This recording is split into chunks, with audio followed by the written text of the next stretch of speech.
So this is Original Edition, Chapter 2, Section 3, Healing as Release from Fear. All right, so this is Part 2 of Healing as a Release from Fear, meaning this is our second week on this particular section. It's a long section, so we'll probably be in it for a while. It's a very, very powerful section about healing, the mechanics of healing, the process of healing, what healing is. How do you heal yourself? How do you be a channel for other people's healing? It's really has it all relative to the topic of what is healing, how is a healing accomplished, how do I facilitate healing for others, okay? So the first thing that I want you to do is I want you to bring to your awareness something that you would like to experience a healing around. And or if there's somebody around you who's really struggling and they need a healing, I want you to bring them and their need for healing into your awareness, because we're going to be hearing tonight about how to facilitate healing for other people also, okay?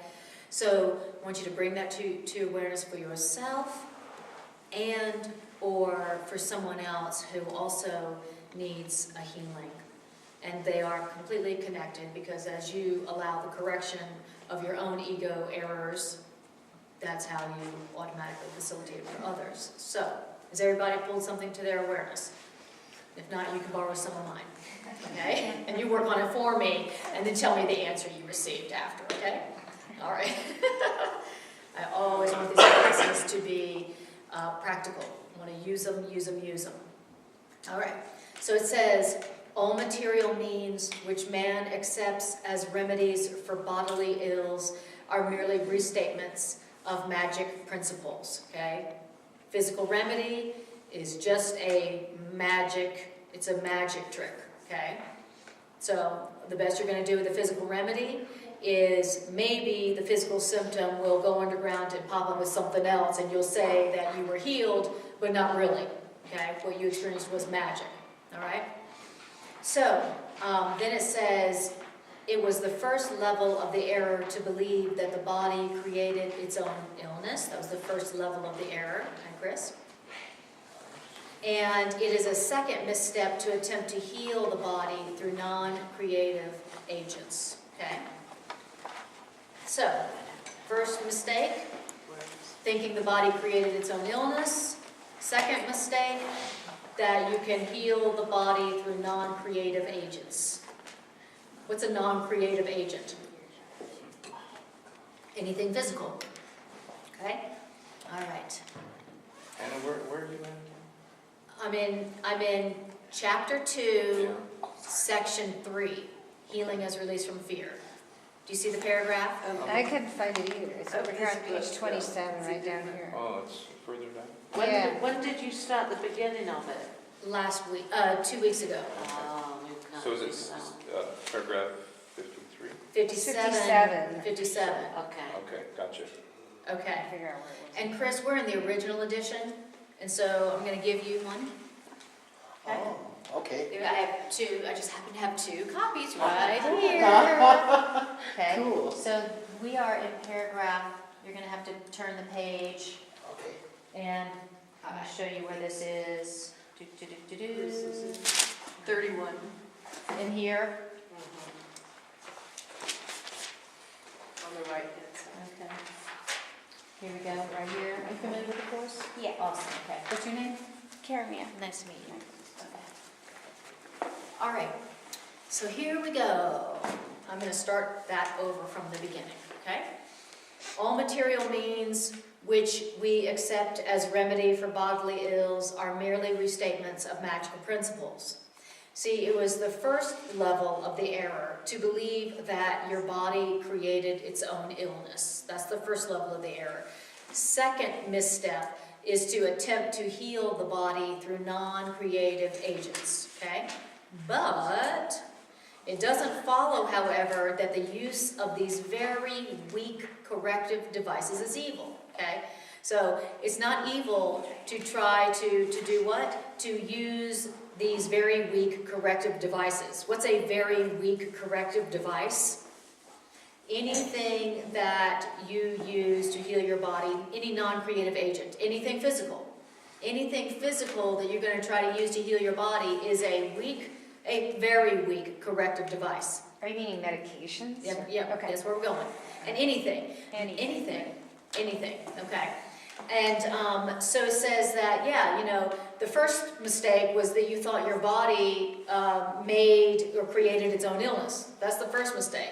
Then it's a second mistake to believe that the body can be healed with non-creative agents, meaning anything external. But it doesn't follow that the use of these non-creative agents, these weak corrective devices, is evil. It's not bad to try to heal your body with something physical, okay? Something external besides changing your mind. He says, the reason why it's not evil to use things, external things, to heal the body is because sometimes the illness has a sufficiently great hold over a mind to render a person inaccessible to the atonement, which is the solution of undoing. The atonement is the healing plan for the correction of the thoughts that made you sick, the sick thoughts. The atonement is the plan by which sick thoughts can be corrected and turned into true healing, powerful thoughts, okay? So he says, sometimes the illness has a sufficiently great hold over a mind to render a mind temporarily or inaccessible to the truth. All of a sudden, for some reason, the mind can't, what does he say? The person it renders the mind or person inaccessible to the truth, where the mind really can't get to the truth for whatever reason, okay? So sometimes you need to use external things because the illness has a sufficiently great hold over your mind, and your mind temporarily can't access the truth. You know, we've all had that experience where you are so depressed or so sick or so angry or in so much pain that you can't remember the truth. It's as if you've never ever heard the truth before. Everybody can remember that? Remember that? Where you were so out of your mind in pain or guilt or anger or depression that you literally didn't have access to truth in that moment. You know, you were so temporarily insane that you couldn't even think of truth, couldn't even remember truth, couldn't pick up a book, right? We've all had that experience. You know, we're sick, in pain, suffering, but for some reason, can't pick up the book. Can't pick up the book, can't pick up the phone to call someone who would tell us the truth. For some reason, the illness, whether it's mental illness, emotional illness, or physical illness, has a sufficiently great hold over our mind, and it has rendered us inaccessible to the truth, the healing truth. He says, in this case, it may be wise to utilize a compromise approach to mind and body. What's a compromise approach to mind and body? It's where something from the outside is temporarily given healing belief. So at that point, when you can't even access the truth because your mental or physical illness has such a hold over your mind, then it's wise to utilize a compromise approach to mind and body, and that is to temporarily give something on the outside healing belief. Okay, so you go like this. So you go, I can't even think of the truth. I'm going to have to turn this off. I can't even think of the truth. And so what I'm going to do is, hold on a second. Okay, that'll go off in a second. And so what I'm going to do is I'm going to use something from the outside. I'm going to use some medicine, or I'm going to use whatever, something from the outside, and I am going to give it temporary healing belief. Temporarily give it healing belief. So I'm going to, here's my medicine. I now give this, my belief that it can heal me. Okay? And then you take the medicine and voila, you feel better, right? And you do this because, and he says, notice he says you do it temporarily, right? I know that truly the truth really heals my errors and heals me, but I can't get to the truth right now. I can't remember it, so I'm going to allow this to heal me. You have temporarily given it healing belief. Isn't that great? That's the compromise approach to healing of the mind and the body. That's the compromise approach. Now, he's going to talk about why we would want to use a compromise approach, okay? So it's like this. There's somebody that needs healing in your presence. There's somebody who needs healing. You're not going to, but their sickness has such a hold over their mind that they don't want to hear the truth. They can't hear it, they don't want to hear it, they're not interested. And he says that you need to do the compromise approach and give something on the external healing belief, because he says the last thing that can help the non-right-minded or the sick is an increase in fear. So you don't say to that person, you know, only your mind can be sick. You know that, right? Why are you creating this illness? You don't say that to that person. Because why? That would just increase their fear. That would just nobody's going to go, oh, thanks for saying that, right? We've all in our truth journey implied that or said that to people. Well, you know it's only your mind. You know it's only the mind that gets sick, you need to heal your mind. But that is not helpful to somebody who is not in their right mind. If you said that to somebody in their right mind, they would appreciate it and say thank you. But because they're sick, you already know they're not in their right mind. Okay? So you're not going to say, only your mind can be sick. You're going to say, hey, what on the outside could work? And let's give that healing belief, right? He says, this is because the last thing that can help the non-right-minded or the sick is an increase in fear. The sick or the not right-minded are already in a fear-weakened state. If these folks, these sick folks, or not in the right mind folks, are inappropriately exposed to an undiluted miracle, I love that, then these folks may be precipitated into panic. Aha, how interesting. I like that. And it doesn't say, this is the original edition. In the edited version, it doesn't say if the sick are inappropriately exposed to an undiluted miracle. Isn't that great? So what's an undiluted miracle?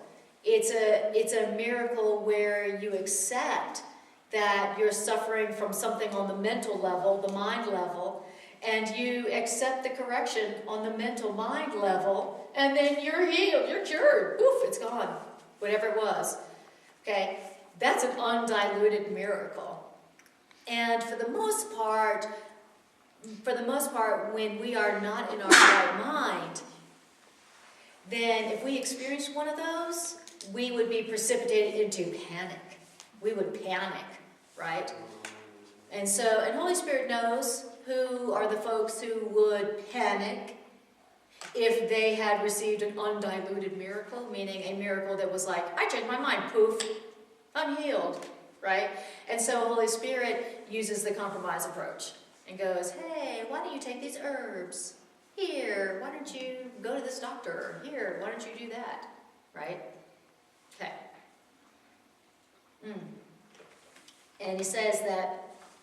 This is like when you can't direct yourself, Holy Spirit directing you for you. Yes. It is at your request, but you don't even realize you did that. I mean, if your mind made you sick in the first place through its belief that you could be sick, now we give the power to that pill to make me. It was my belief in the pill that held me. So That's right. I was getting corrected at the miraculous level in my mind. It's just now I think this did it because I thought I could see it could somehow happen to me to begin with. Exactly. That's right. Believing that the medicine somehow did it prevents me from going into panic. Because listen, if you accept that only the mind can be sick and the only healing is through mind or thought correction, then what does that really mean? What does that tell you about yourself and the power of your mind, and what does that tell you about who's responsible for everything you experience. Well, if you experience an undiluted miracle, you allow your mind to be changed and you're cured, what does that mean?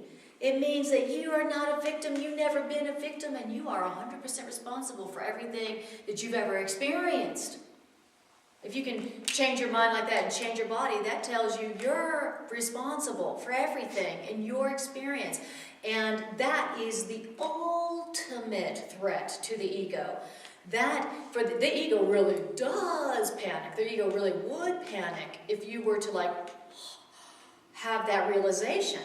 And so, until we're ready to see that truth and the whole truth, then we have to still pretend that we're not actually responsible for our experience, and that the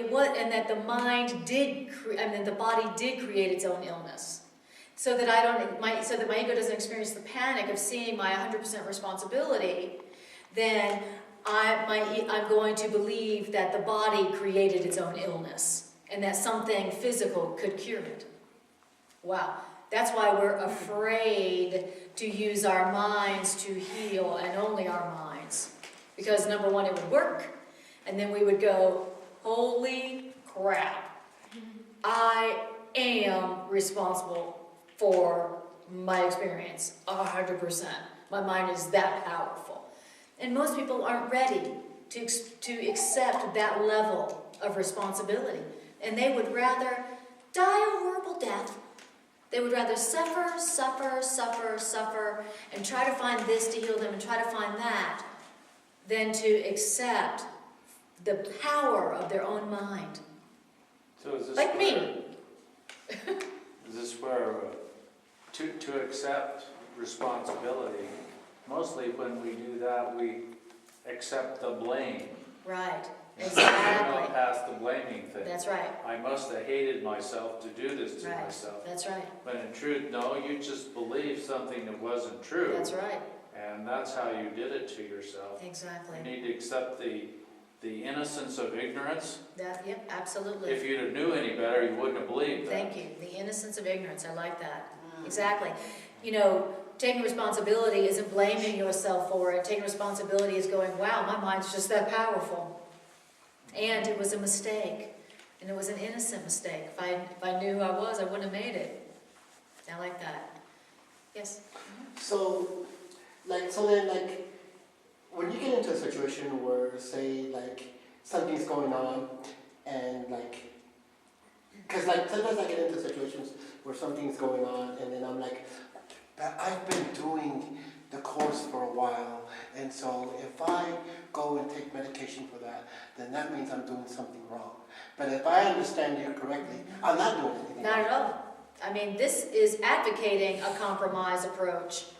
If you know that you're too afraid to use your mind only to heal, right? And we know that we're afraid to use only our mind to heal when we're not using only our mind to heal. Okay? So I've got some kind of illness going on, whether it's physical, mental, emotional, and I notice that I'm not going for the truth to heal it. I'm not going for the truth. I'm not going for learning or remembering my spiritual reality. I've got a funny story. Okay. Because I was believing this, So this was about a year or so ago. I had been through 3 oral surgeries at different times, to a quadrant every other year. There's some stuff I had to do. So I go to the periodontist, right? And I had a big toothache on this side. This quadrant hadn't been done. So I go in there and she says, well, you need a root canal. And I'm like, oh no. I just could not go through more because I'd had all this surgery. So I get in my car and I'm like, I don't know why I have this. I don't want this. Take this away from me. I cannot go through this. I'm not ready for more surgery. And even though root canal's not there. So the pain went away. It honestly did. And I was like, see, this stuff works. So it totally goes away. And so I just forgot about it. Totally forgot about it. 3 months later, I had to go back to the periodontist. She says, "Did you get that root canal?" And I said, "No, I don't need it. You know, it went away." She says, "How did it just go away?" I said, "I prayed it away." And she said, "You what?" I said, "I prayed it away." "Let me take a look at that." So she goes in there, she goes, "Honey, you've got a huge abscess." And she took an x-ray, and it had gone down into the bone and everything, but I didn't feel a thing. Wow. I didn't feel a thing. And she goes, "You go get that root canal." So I went over and I had to have the root canal. Okay. But Okay, how does that story apply? yeah, so like I totally believed it. The pain went away. I thought I had healed myself, Right. No way. but it didn't. Yeah. So I'm just not so sure. Okay. Oh, so that's the point of the story. Yeah, Okay. because I wasn't hanging on to it. I would like to tell a story about how I do not believe what you're saying. May I? But it's like I believed it, but I it know. didn't seem to The work. pain went away. Yeah, Check it but out. pain, Did though. he have Check it gone- out. Yeah. That should have been painful. Exactly. That was a miracle. Well, if she had, the doctor hadn't pointed it out, she wouldn't have known she had it. Check it out. So it kind of shook my faith. Yeah. Okay. Well, let's see if we can reground your faith. Put it on hold for Okay. a while. Yeah, and remember, it's like, you know, that always remember that the course, the teacher of the course advocates a compromise approach. You know, so don't ever feel like if you have to use a physical remedy that it's a failure. It's not a failure at all. It's not a failure. It's just you're still learning. You're still in that process. Let me tell you, to get to the point where you do recognize that the only healing is the healing of the mind, and you only use the mind to heal, let me tell you, that's pretty advanced. That's pretty advanced along the path. So don't feel like, you've been studying the course for however many years or months, and you should be able to only use your mind to heal, and to recognize that, only the mind can be sick, right? I still use compromise approaches all the time, and that's a lot about what we talked about last week, my last class. And the first part of this class, part 1, is on YouTube now, okay? And that's 2 weeks ago, 3:31, okay? So if you want to go back and get the beginning part, although from this point forward it just repeats everything that's said. Okay, so here we go. The value, all right. This is particularly likely to occur when upside-down perception has induced the belief that miracles are frightening, okay? When you are in an upside-down perception, then if you were to be exposed to an undiluted miracle that didn't come through a physical agent, then he said that comes about when you believe that miracles are frightening. Okay, we believe miracles are frightening, right? We believe healing is frightening. And he's going to go on shortly to talk about why it is that we are afraid of healing. And why, as miracle workers ourselves, we need to know about people's fear of healing. We need to know about people's fear of release. You need to know about that. You need to know about your own, and you need to know about others. You need to know about that, okay? So we're going to hear tonight about the fear of healing. But why are miracles of healing frightening to me? So frightening that I won't allow an undiluted healing, an undiluted miracle of healing to happen for myself. Why is that? That I won't allow the healing to occur unless I've taken a pill or some herbs or chemotherapy or whatever. Okay, so we're going to hear about that tonight, and hopefully bring our fear of healing for correction tonight, so that we can experience some undiluted healings like that without going into a panic. Isn't that funny? We don't normally think of ourselves as somebody who's afraid of healing, but we are, and that's why it doesn't happen directly from the mind directly. Okay, It says, the value of the atonement, which is the solution of undoing, the value of the plan of healing, the atonement, does not lie in the manner in which this healing plan is expressed. In fact, if the healing plan is truly used, the healing plan will inevitably be expressed in whatever way is most helpful to the receiver. So the healing plan doesn't care. It does not care how the healing truth is expressed. It doesn't care whether it's through a pill or a class or a meditation or whatever. It says inevitably, if the healing plan is used correctly, it will be expressed in whatever way is most helpful to the receiver. Okay? Whatever way doesn't increase fear for the person needing the healing, that's the way that it's going to be expressed. If it's according to God's healing plan, right? It'll be in a way that doesn't frighten the receiver.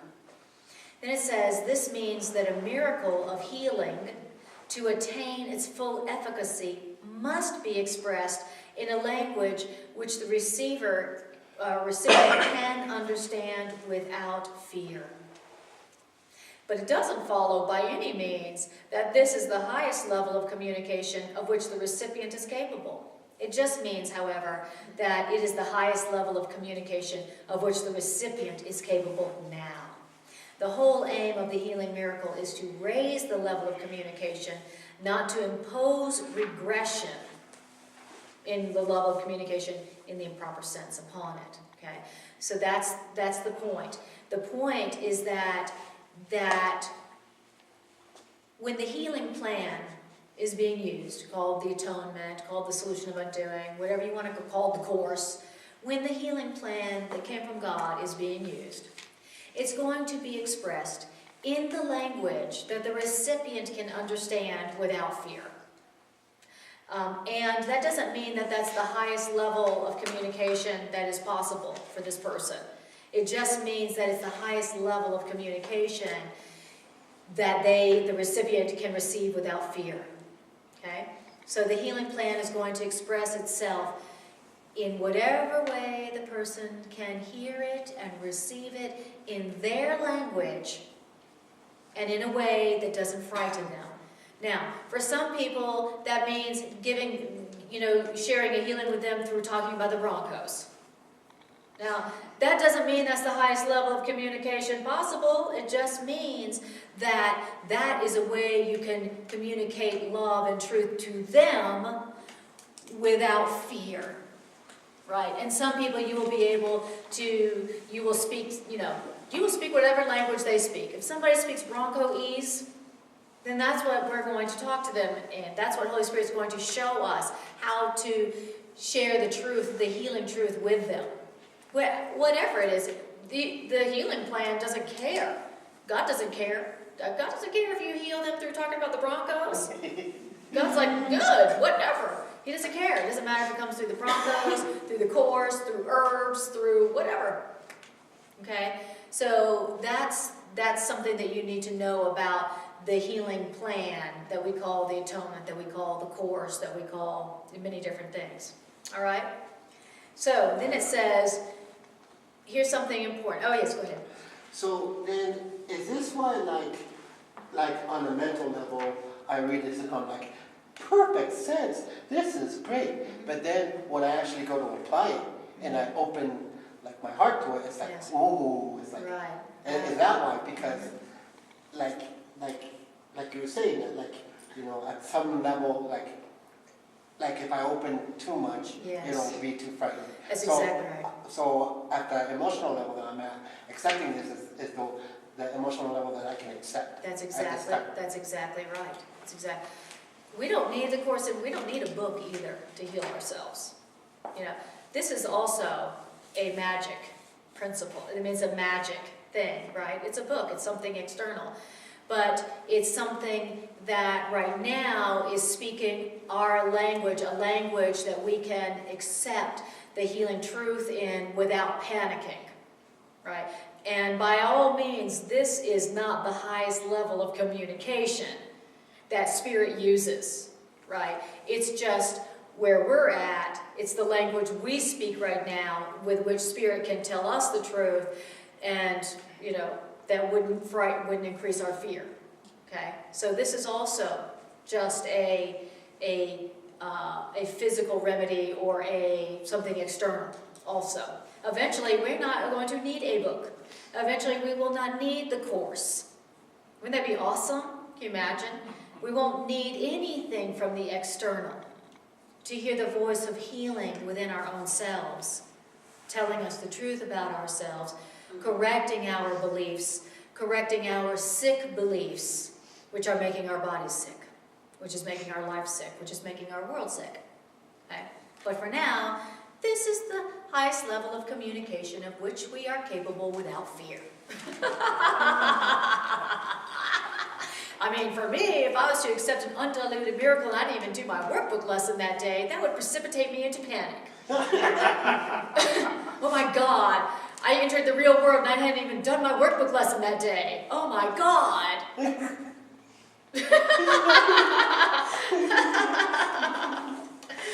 All right. So this is very important. This is something that us as miracle workers need to know. Okay, so remember, the Course says that once you have decided that you only want to be helpful and harmless on the planet, and that your purpose is to be helpful, however Spirit needs you to be helpful, and you've made that decision that that's all you want to be, you have become a miracle worker. Okay? Here's the definition of a miracle worker. First of all, someone who works miracles. And a miracle worker is somebody who has decided that they only want to be helpful. Okay? Pretty simple. I just want to be helpful. You know, whether you're making that decision on a macro level for your life, or you're making that decision in a situation. You walk into a situation calling for help and you're like, I just want to be helpful. I'm just here to be only helpful. I'm just here to be helpful. That's it. Once you've made that decision, you become a miracle worker. Okay? Now, here's something that all miracle workers need to know. It says, before miracle workers are ready to undertake their function in this world, here's what they need to know. It is essential that they fully understand the fear of release. It's essential. If you want to fulfill your miracle working function, oh, by the way, that's your job. That's your natural profession. Your natural profession, your function, is to be helpful, is to be a miracle worker. So, for you to fulfill your function here on earth, you need to understand people's fear of release. Okay. He says, if you don't understand people's fear of release, meaning fear of healing, if you don't understand people's fear of healing, you may unwittingly foster the belief that healing or release is imprisonment, which is a belief that's already very prevalent. Wow, okay? So we need to understand that at this point, most people are afraid of healing. Okay, now, I know that I'm stating what should be completely obvious, right? But it's something that if you don't understand as a miracle worker, as a healer on the planet at this time, if you don't understand why most people are afraid of healing, we're like, what? Why would anybody be afraid of the truth? Why? I mean, as a facilitator of A Course in Miracles, I wonder that all the time. Why in the world would people be afraid to hear the truth that releases them from pain and suffering? Why? And if I don't understand why that is, then I, as a miracle worker, what am I going to do? I'm going to get upset, or I will I may get upset. I may have a teacher grievance, right? Which is going to do what? If I get angry at somebody because they don't want the truth, they don't want the healing, I'm saying, hey, forgiveness is the key to happiness. Forgiveness is the key to healing. And they're like, you're right. And I get upset with them. What is it that I'm going to be teaching them? I'm going to be teaching them that healing is frightening. I'm going to be reinforcing their belief that healing is frightening, which is a belief that is already very prevalent. Okay? So we need to understand why it is that we are afraid of healing. Why is it that I'm afraid of the ending of the suffering and the conflict that I am in? Why? Right? And then as I learn that about myself, it gets corrected, and then as I apply that awareness to others, I will be helping them instead of to judge them or criticize them or whatever, rejecting them because they are afraid of healing. Does that make sense? So it's important. All right. And he says, where did the fear of healing come from? He says, this misperception that healing is frightening arose from the underlying misbelief that harm can be limited to the body. And I have a misbelief that harm can be limited to my body because of the much greater fear that my mind can hurt itself. Okay, so what that means to me is this. Here's the first explanation of the fear of healing. I'm afraid of healing because I don't want to see what has happened in my mind. I'm really afraid of the damage that I think it has happened or occurred, that I feel like my mind has somehow been defiled. I'm afraid. Like, you think it's fearful to look upon a damaged body? Imagine how terrifying it is to a part of us to look upon our damaged mind. And so, but it's a misbelief. My mind isn't damaged. My mind isn't defiled. But I act like, oh dear God, I can't look at my mind. Oh my God, I can't look at my mind. I can't look at my mind. I don't want to look at my mind. I don't want to look within. I don't want to look within. I don't want to look within. I don't want to look within. I don't know what I want. I don't want to know what I'm thinking. I don't want to look at my mind. I don't want to know what I'm thinking. I don't want to hear my own thoughts. I don't want to think I don't want to know, right? I'd rather focus on my damaged body, for sure, than to go within and hear my thoughts and look at the damage that I think, the sin that I think is there. And so, but healing is something that entails looking at your mind, looking at your thoughts. Real healing entails looking at your thoughts, feeling your feelings, right? And so, but it's a misbelief to think that you've defiled your mind. You know, we're afraid of our minds. We're afraid to look within our minds. We're afraid to quiet our minds and look at what we're thinking inside our minds because we think that our minds have been defiled, right? We're afraid to see all the guilt and the shame and the, that we think is there. In other words, we think we've damaged our mind with our guilt and shame and mistakes and anger. He says, but that's a misbelief. That's a misbelief. Here we are terrified to look inside our minds, afraid of what we'll see, thinking that they must be rotten. When the truth is, because that's just a misbelief. You haven't damaged your mind. Your mind is not damaged. Your ego may have told you there's something wrong with your mind and that there's a guilt there, but that's a misbelief. But that is the belief that makes us and others afraid of healing because they don't want to look. They're afraid to look within because they're afraid if they look within, all they'll see is deep, deep, dark shame and guilt. And they're afraid that if they looked within and they saw the shame and guilt that was there, that they would rush to death by their own hands. Right? That's why we're afraid to look within. That's why we're afraid to get quiet. Is this connected with, we think we've defiled, messed up our mind, because we really think our mind is our thoughts or our beliefs. Yes, that's right. When it's the source of them, but it isn't changed by them. That's right. It produces them. Exactly. We think we are, I am what I believe. We think we are, and we think that we are what our ego believes. Our ego says, I am your mind.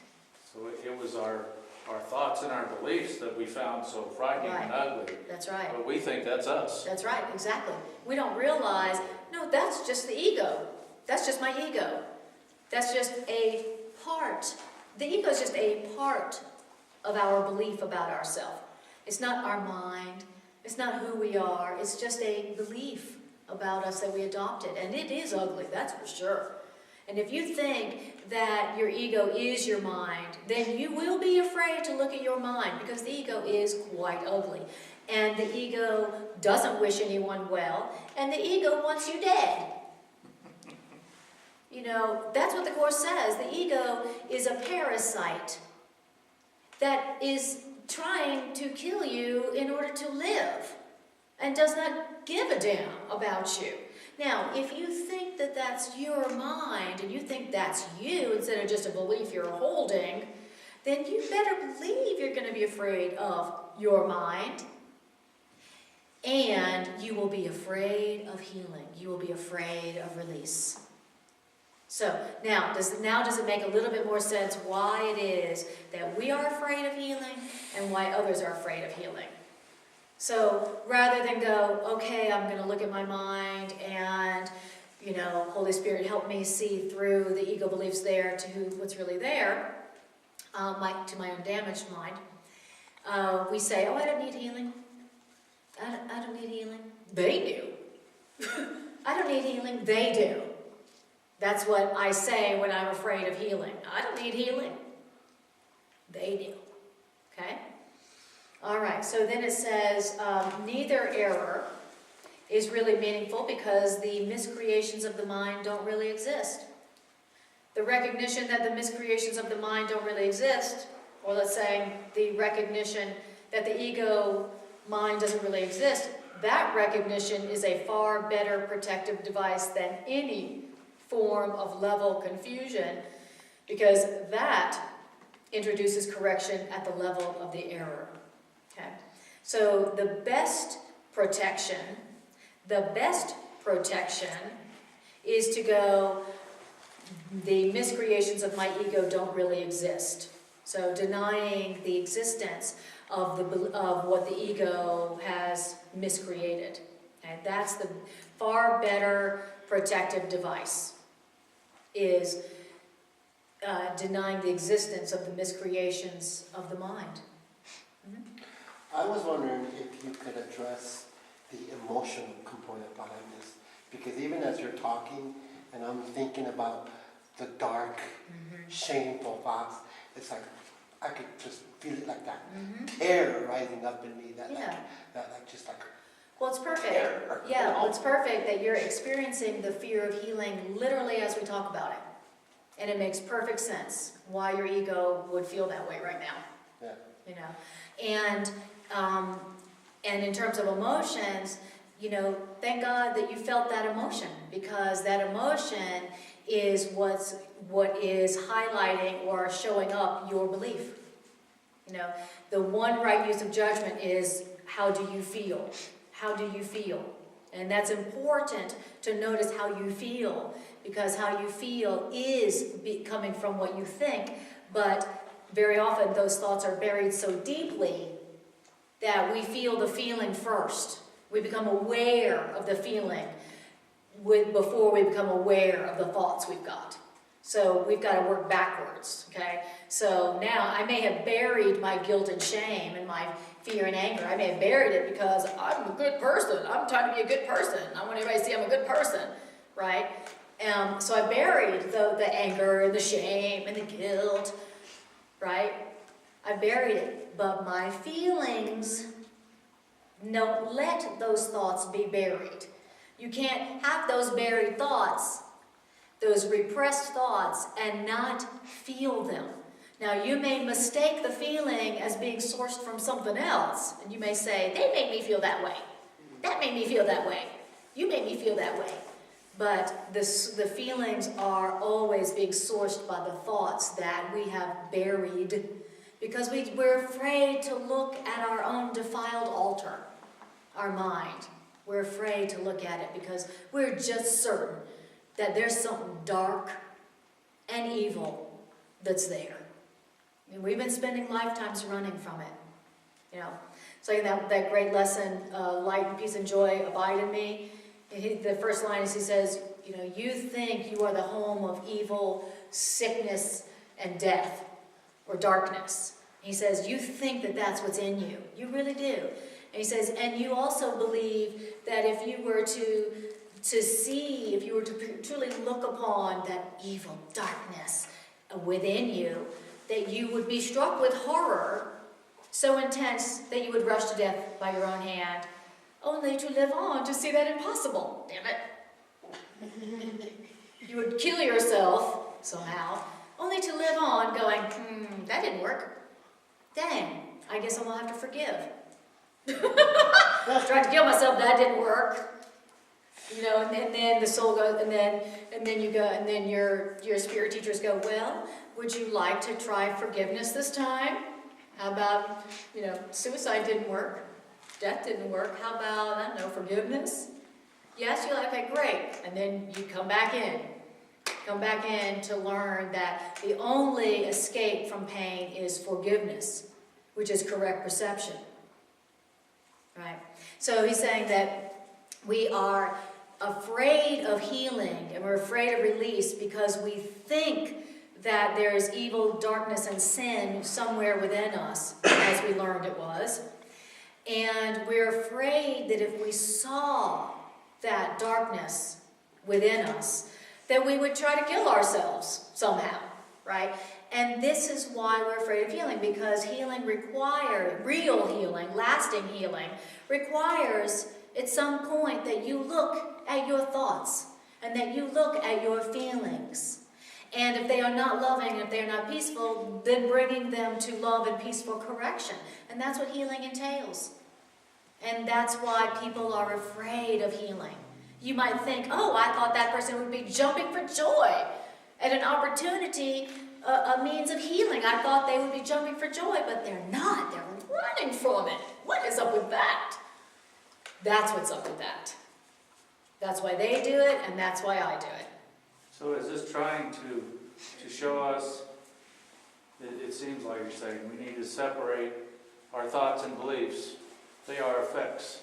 Yes. The mind is the cause. That's right. You are not your thoughts, you're not your beliefs. Thank you. But you think you are. Exactly. But you are not now. You're really the image maker, not the image. That's exactly right. You are not your thoughts, especially if they ain't loving. Especially if they're not loving. That's not you. That's the ego that you adopted a long time ago. No, that's not you. And so part of the healing process is looking upon the defiled altar, looking upon the beliefs within you that tell you that you're evil and that you're sinful and there's something wrong with you and you're messed up, and looking at them and going, that is not me, that is not me, that is not me, that is not me, that is not me. And you allow your awareness to go beyond them and beneath them and beyond them and beneath them and beyond them and beneath them. It's the same as saying, realizing that the miscreations of the mind don't really exist. These ego thoughts, this fear, this guilt, this shame doesn't really exist. It's a miscreation of my mind, meaning it's not true. It's not me. And only as you will go through that process, and initially that process is frightening. That's why it's so hard for us to get quiet and meditate. That's why it's so hard and so frightening. We say, oh, my mind's too busy, I can't focus, I can't sit still that long, I fall asleep, I get bored, I snore, whatever we tell ourselves. But the truth is that we are afraid to look upon our defiled altar because we think it's who we are.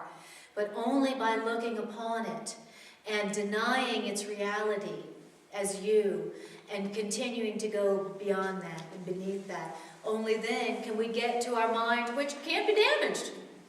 The truth is that your mind can't be damaged. Your mind has never been damaged. Your mind hasn't been defiled. It hasn't been damaged by anything you've thought or wished, or made, or done, not a thing. When you really get to who you really are in your real mind, you will see that nothing has happened but love. That's it. That's it. Everything else was just a mistake. It was just a fantasy. So And that's real healing. is this journey beneath and beyond our thoughts and that stuff Yes. to our mind? Yes. The It journey seems like beneath this is, our thoughts. we can't get there by ourselves. This is where you allow the Holy Spirit to take you. That's exactly right. And thank you for saying that, because the healing journey beneath and beyond our beliefs, that's the journey. And it's a journey that can only occur as your mind travels inward. And it's a journey that if you didn't have assistance, you would never complete. Because unless you, like the Course says, don't even try to look within upon your ego by yourself. Don't even do it. If you're going to do that by yourself, you're just going to terrify yourself and make yourself feel more guilty. So he says, always, always, always ask Holy Spirit to take you on that journey.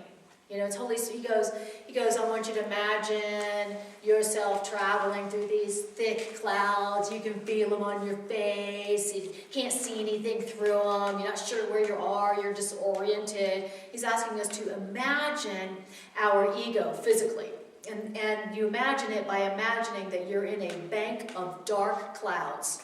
And you're like, ugh, I can't see where I'm going. I don't know where I am. You know, fear, I'm disoriented. And he says, and then the voice of the Course says, and then I want you to imagine me reaching my hand out to you. And I want you to then take my hand and feel me pulling you through the clouds. He says, and I want you to imagine that as the way to make it through the clouds of the ego, shame, guilt, fear, anger that go like this. When you try to go within and you try to look within, he says, I want you to imagine my hand being reached out to you. I want you to take it. He says, and I want you to know that that is no idle fantasy. That is real. In other words, our teacher is saying, let me help you. Take my hand. You cannot make it through that cloud bank by yourself. Why? Because you made that cloud bank. And you believe in it. You made all that crap that's in your mind. You made it. And you believe in it. And so you are going to need help to get through it. And you have help. And it's impossible that you start that journey, that healing journey, and you ask for that help from your teachers and your healers. It's impossible that you don't receive that help. That's what Holy Spirit is created for. It's to be there and go, come with me. You know, I'll lead you. I'll guide you. Don't be afraid. Don't be afraid of those clouds. Right? That's the process. That's really all that's happens. Our awareness is going to another level, which it hasn't been before. Exactly.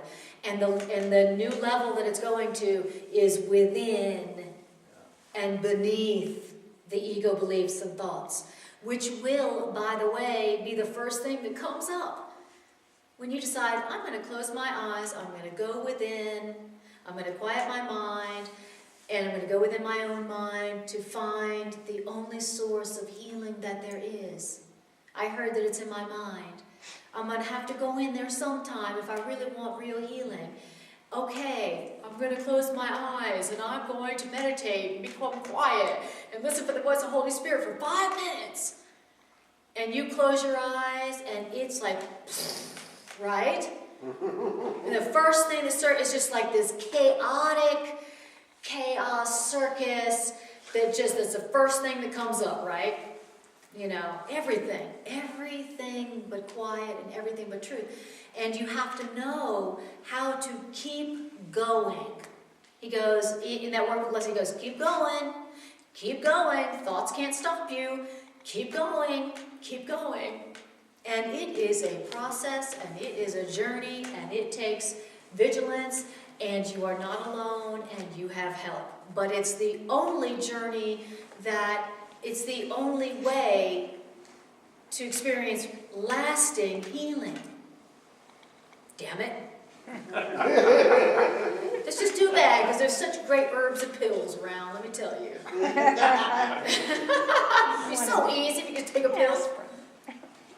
I've been finding myself so angry at a person that I am unwilling to even have a little bit of willingness to get my ass out of it. Yes. Yep. And how can I get myself back to at least having that little bit of willingness? Yes. You know, I just feel no desire. Yes. Although I know that because I'm thinking it, there is some desire there. But That's right. Yes, you've just come upon your desire. I'm just pissed and it's not fair. And I've got a lot of rules about that. Yes, exactly. And that is your fear of healing. Yeah. You know, I know that for me too, when I am having a very strong grievance and it seems to have a hold on me, what I hear at those times usually is, this is just your fear of truth. You'll use anything. That's what I hear my voice saying. You'll use anything. You'll use anything to keep you from the truth. You know, and sometimes my fear of truth is so intense that I will generate a grievance that is so intense that I'm gone. Yeah. I am temporarily inaccessible to truth. I just can't even get to it. I'm so mad that if I feel like I forgive this person, it would be unjust. Absolutely. Oh, Yeah. honey, Yeah. you got it good. I got it good. Oh, yeah, baby, you got a real deal grievance going Yeah. on. They Yeah. would get away with it. They Ha, would indeed. Yeah. Exactly. And everybody knows the defenseless innocence must, you know, attack or be attacked. Right. You know. Absolutely. Yeah, so I'm glad we agree on that. Yeah. Well, Oh, I got a list a mile long. yes, absolutely. Well, the fact that you said that out loud means that you do have a willingness. Your willingness is returning to your mind, because you wouldn't have spoke that out loud to me. Only because in I'm this selfish and I want to feel better. Yeah. Oh, yes, that's Yeah. right. That's fine. Yeah. The miracle worker is selfish the miracle worker is helpful out of self-interest at first. Yeah. Right. So the beginning miracle workers, you're going to be a healer for selfish reasons. And that's okay. That's the way it starts. I'm going to be a healer for others because, goddammit, I need healing. I need healing. And I heard that the only way to be healed is to heal, so all right, I guess I'm a healer. That's how it begins. Down the road, you're like, I want to be helpful because it makes me happy. It's just the only way to be, you know. But at first, the miracle worker heals out of self-interest, for selfish reasons. So what do you do when like that rage, that anger, that for that grievance is so strong that you know, like, oh, Course in Miracles or other stuff, and you don't even want to bother with that. That's You right. want to have your grievance. Absolutely. You want to be like the baby banging his spoon on the table. Absolutely. I want my way. Or the baby who screams in rage when you pull the scissors out of their hand. Right. So what do you do then? Yeah, I mean, for me now, what I do is I just, at least I be honest with myself like Michael did. And I go, I just want my grievance. I just want my grievance. I don't want the truth. I just want my grievance. And just be honest with yourself. And then say, and that's my call for love. That's what I do. I just am pissed. I want my grievance. I don't want the truth. I just want to be right, and I'm calling for love. And then I wait. You know, it's like if you'll just tell yourself the truth, be honest with yourself, then that's just the little willingness the Holy Spirit needs to go, oh, right on. Okay, now we're getting somewhere. Because what's keeping you in the grievance and what's keeping you in the conflict, what's keeping you in the grievance in particular, is the belief that someone else is doing it to you. But if you're saying to yourself, I just want this grievance because I want to be right now, then you are at least acknowledging that it's your choice. You're at least acknowledging that you are choosing it. And that's a miracle. Anytime you say, I am choosing this, even if you don't fully believe it, that's a miracle. Why? Because it's true. So I can say, I'm doing this to myself, I'm doing this to myself, I'm doing this to myself, and not fully believe it, and still get a miracle. Because I'm speaking the truth, even if I haven't fully accepted that, you know. So, you know, and then there's other things too, where I will, if I've got that grievance and I don't want the truth, if I need to, I'll just put on some truth and listen to it if I can't read it. There's, you know, but at this point, in most of y'all's path on the course, and I know most of you have been on this path for a while, at this point, you've already demonstrated to Spirit that you want the truth above all else. So you've already given Spirit permission to override even your most stubborn grievances. So you're like, and Spirit's already way ahead of you going, don't worry, hon, I've got so-and-so calling you on the phone in 5 minutes. You know, or, you know, next thing you know, you're doing something, and you hear the truth. And it shifts you immediately. Why? Because, you know, the Course says at this point, you've already consented. You've already said yes to fulfilling your function in the Great Awakening. Or else you wouldn't be sitting here, you wouldn't be with this book. You wouldn't be doing that. So you've already said yes. So the worst you can do now is just delay. That's the worst. Is go, I'm gonna waste this whole day with a grievance. That's the worst you can do. I'm gonna waste a whole day. Okay, sure, whatever. Okay, give it a day. Give it 2 days, we don't care. You know, because the truth is that you've already said yes, you've already consented, you've already asked for help, and so now you will get it. And so it'll never be that you won't receive help when you've got a grievance. You will. Now, you can delay it a few days or a few weeks or however long you want to delay. You can delay it, but that's the worst you can do. Because you've already asked and you've already been answered, and it's going to come back to you. You're going to get that help. Spirit will make sure of it. You'll be like, and Spirit's like, I'm going to have you see so-and-so tomorrow. Accidentally. You know, and then you have that conversation, and what they say shifts you completely. Right? And that's, you know, and you're like, wow, I was completely insane. So, and then your next function is to forgive yourself. And I say, I really appreciate what he said, because I think we have all been there. But if we could have forgave them by ourselves, we would have. That's exactly So right. when we get here, there's our chance to experience the miracle. That's exactly right. Which is what the book was all about. Yeah. And for myself, I have to lie. I say, please help so-and-so, or please help me want to forgive them. And I know I don't even mean it, and I don't want you to do it. Exactly. That's right. But that's okay. You being honest and saying you want it to happen even though you don't want it to happen, that's right. Just go ahead and lie. It works for me. Just lie. Exactly. After a while. I'm planning on a phase of forgiveness as punishment for a while. Yes, Yeah. don't forget about that. Yes, that'd be exactly. suitable. Yeah. Let us know how that works out. Yeah, I'll let you know. Oh, don't worry, I'll see it. I'll see it on Facebook. You'll Don't see worry it about it. I'll know exactly how Right there. I'll see your pictures. Probably bold letters. Yeah, probably, exactly. Exactly. The thing you need to know about forgiveness is that you need help. You need to learn it.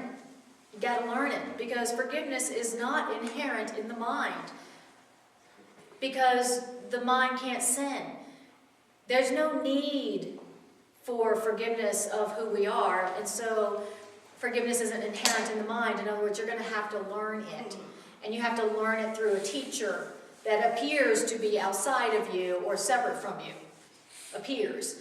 And so your part in the healing that comes from forgiveness is to say, I am willing to see this differently. I am willing to see my part in this and take responsibility for it. And Spirit, I ask for you to show me how to forgive. What does that mean? That's the process. You're going to have to learn it. It's not natural to your mind, because your mind never needed forgiveness. That's why it's not naturally there, because your mind doesn't need it. Okay? All Our right. grievances become blessings. Yes, exactly. When we get to the other side, you get very thankful for, oh my God, look at the power, look what I learned. That's right. Exactly. They become your blessings. Absolutely. Those grievances are your opportunity to come again. And again. And again.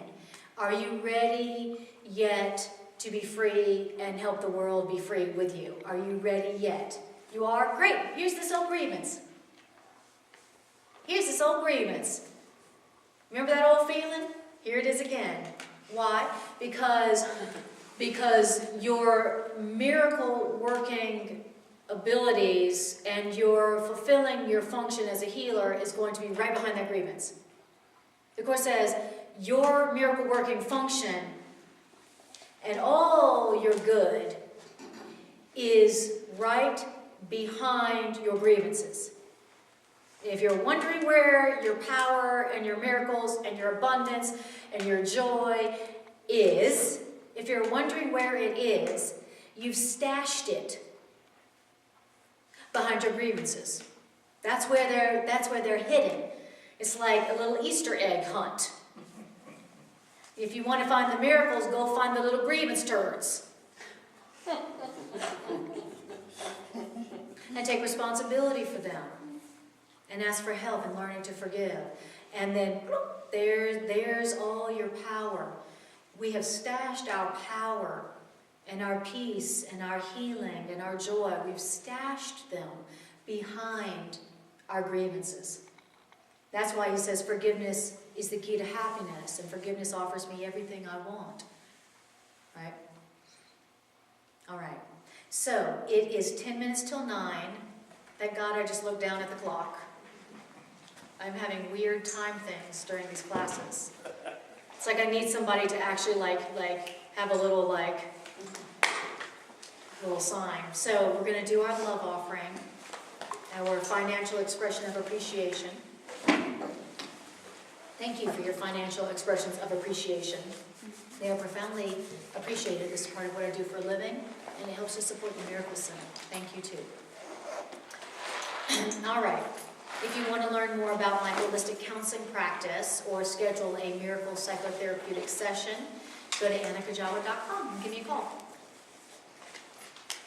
All right, so now we're going to do our integration meditation. And while I'm getting the music back on, any questions or comments about what we've heard tonight? Well, it seems like probably a lot of people who said about using outside agents, pills and diet and all the things. Yes. I guess as you presented tonight, I could see how they are learning devices for us. Through that pill, Yes. I think this heals me. And as you keep going, you see, no, I gave this the power That's to right. heal me. Exactly. It's Exactly. through that you get to the other side. Yeah. Whereas if you hadn't used it, it wouldn't be that step, the bridge across. That's exactly right. So it gave me kind of a new way of seeing these other things, These rather physical than agents. thinking I shouldn't be doing it that way. That's right. It's, yes, these are You your should. stepping stones. You go ahead, use it, get there. Exactly. Thank you. So then, are we using forgiveness as an agent? You know, that's a good question. And I would say not, because it's not physical. It's a mental process. But I mean, if the mind doesn't understand forgiveness because there is no sin, then that's like, is that truth, I guess? Like It may seem like you're using something that didn't come from you. The forgiveness process didn't come from you, right? But at the same time, if you're using the mind to do it, then you're using something that's inside of you, within you. So, I would say that that's more of a internal or mind level healing. And that's exactly what the Course is saying, that the mind, healing at the mind level is forgiveness. That is forgiveness. So forgiveness would be one of those creative agents? That's right. Forgiveness would be a healing yourself through creative agents.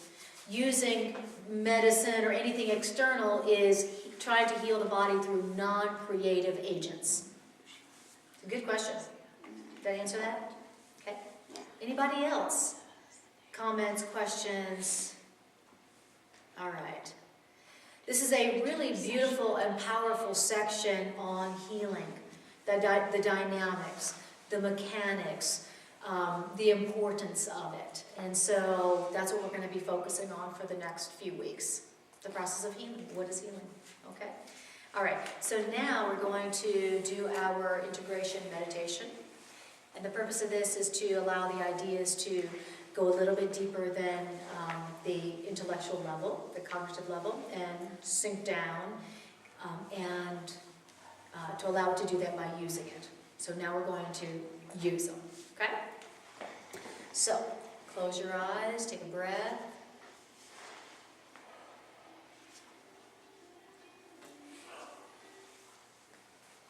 All right.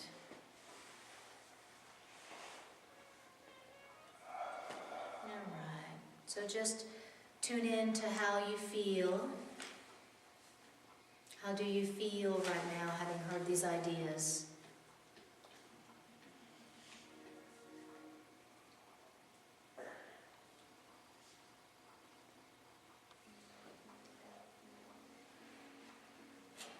And just breathe. How does it feel to hear these ideas?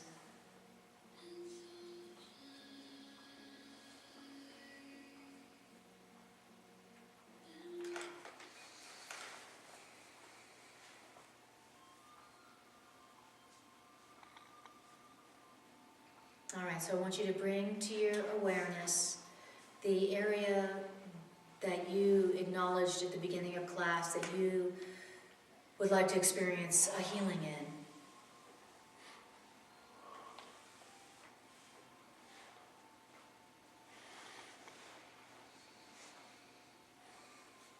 And I want you to take note of it. What does it look like? What does it feel like?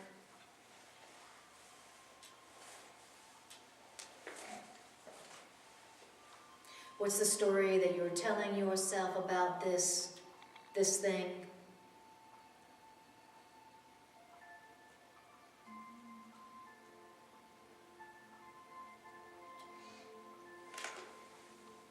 And now let's go ahead and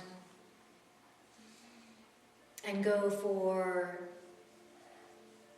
a truly creative solution. A truly creative and effective healing. And I want you to tell yourself, this is a mistake of my mind. This issue or conflict is coming from a misbelief in my mind.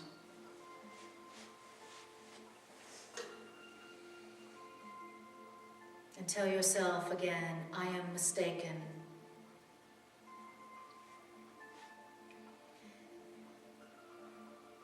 And tell yourself, only my mind can be sick. Only my mind can suffer.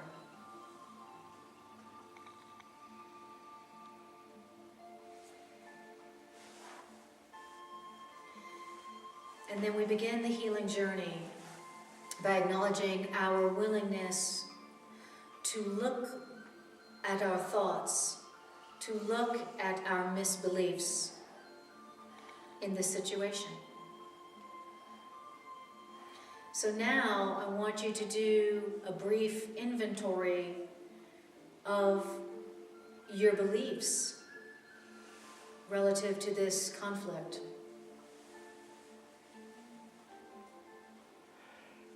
I want you to first look within about it.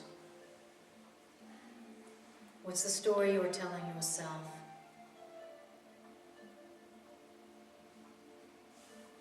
What's the grievance in there?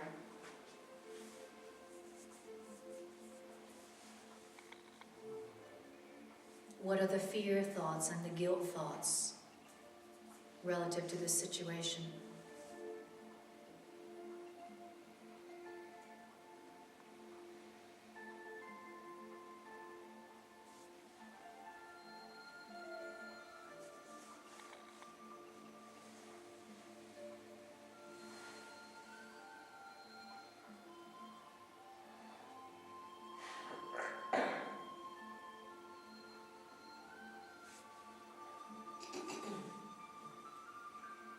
Maybe as you look within upon your thoughts and your beliefs in the situation, you may realize, I'm afraid, or I feel guilty, or I feel ashamed, or I'm pissed off, I'm enraged.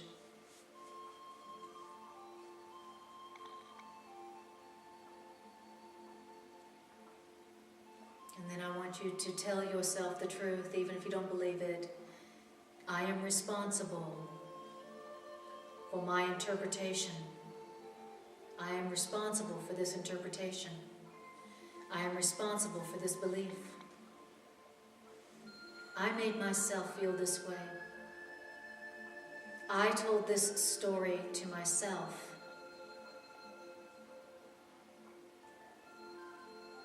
I am doing this unto myself.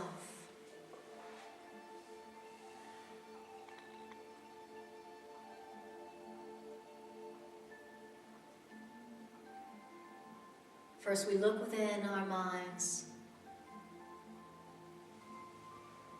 Look upon the level of thought. Look upon our beliefs, our misbeliefs.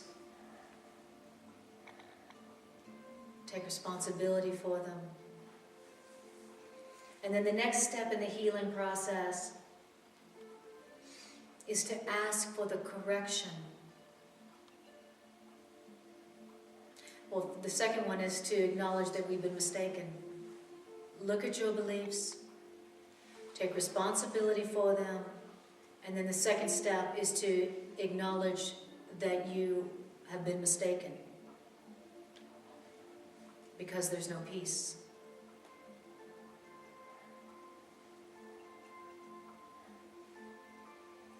And then the third step is to ask for correction of these beliefs. Ask for correction of these stories that you are telling yourself.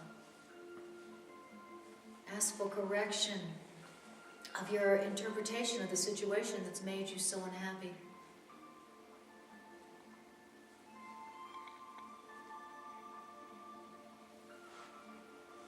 So we say, Spirit, Spirit of truth in my mind, I ask for the correct interpretation in this situation.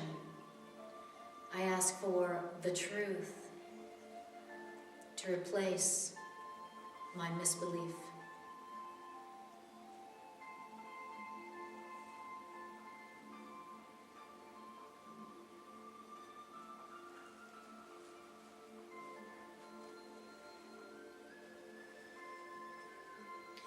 And then rest back into the moment in a state of open-mindedness and willingness, which means faith. Rest back into an openness of mind, a willingness to hear the truth that will correct your beliefs.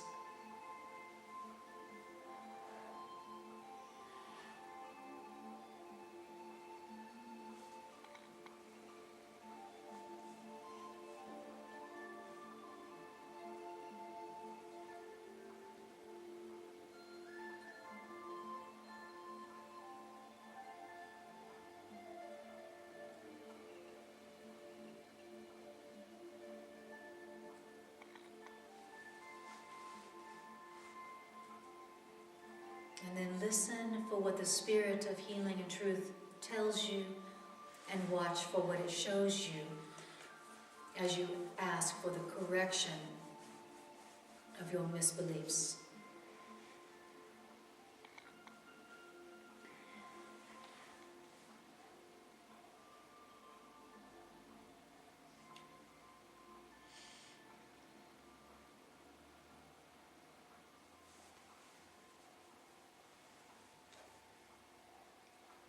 And then, in closing, thank the voice of truth within you.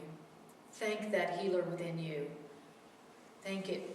Thank it for its guidance. Thank it for correcting your misbeliefs. Thank it for showing you the truth that sets you free from the anger and the fear and the shame and the sickness.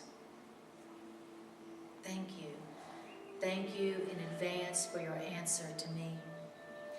Thank you for correcting my misbeliefs and replacing them with the truth about myself.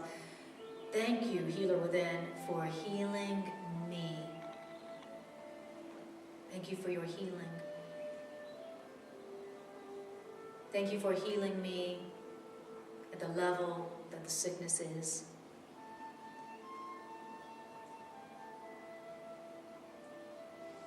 And then just rest back a moment in that feeling of gratitude to your teacher, your inner healer, who's always ready, always willing, and always able to correct whatever misbelief you bring to it, so that you may be healed and that you may take your place as healer in the Great Awakening.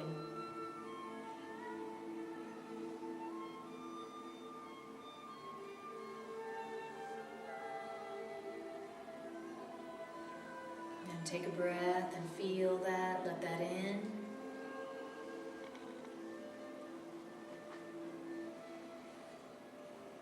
Breathing it in. Feeling what this process of real healing feels like.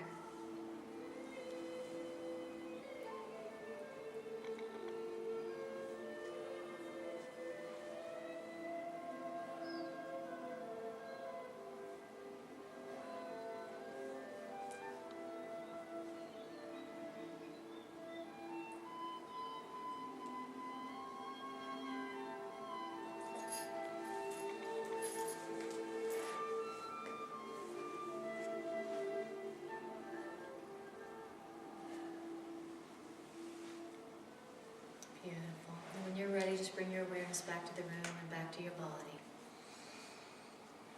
All right, yawn, stretch and take a breath. All right, thank you guys for being here tonight and helping me to remember how to experience lasting healing. Thank you. Thank you for helping me, because I need it. I appreciate you guys. All right, till next time.